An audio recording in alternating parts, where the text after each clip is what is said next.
Hi, I'm Jody D-Roy, here with OWTV. Right behind me is the lecture hall where Vijay Seshadri, a Pulitzer Prize winner for poetry and his novel Three Sections, will be speaking to the Old Westbury community. Vijay began his reading with the first poem in 3 sections, Imaginary Number. The mountain that remains when the universe is destroyed is not big and is not small. Big and small are comparative categories.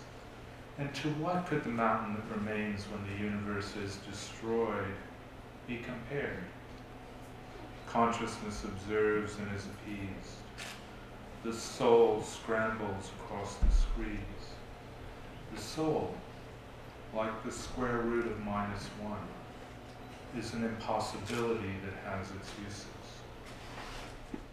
After his reading, the audience got to ask the poet a few questions. For example, what inspires him? The real issue for me is just sort of to be excited by life, and then, all sorts of weird things will inspire you. Like you'll see a Yonkers City bus and suddenly boom. With such a massive turnout for the poet, you have to wonder what Vijay hopes for his audience to take away from his poetry. What I would love to have them take away from it is an interest in poetry and a desire to both read it and maybe even write it. The desire to read it is definitely there, as I found out when I interviewed English major Melody Tomlinson. Definitely enjoyed reading it. Could you tell me more about the one poem that you liked the most about it? Yes, actually, and I just found out today that it was a translation, but I really loved the 3 order poems that he translated. I thought he did a very good job capturing the language of the other poets.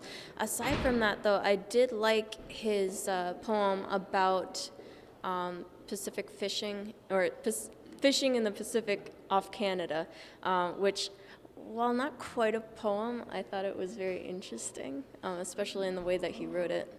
One of the major factors that made this event possible was Dr. Hegde, a professor in the English department for nearly 35 years. He introduced us to Vijay and this unique experience of hearing a poet read his own poetry. And how do you feel about the turnout today? Tremendous, wonderful turnout, better than we expected. And I know that Seshadri himself was quite impressed by the turnout and the arrangements and the organization that we've made. It is marvelous. And I'm very pleased that so many people showed up. And that's your OWTV report. Thank you, Vijay, for coming to Old Westbury and reading some of your poetry. I'm Jody D-Roy, and be sure to check our OWTV channel on YouTube for all the latest news and events on our campus.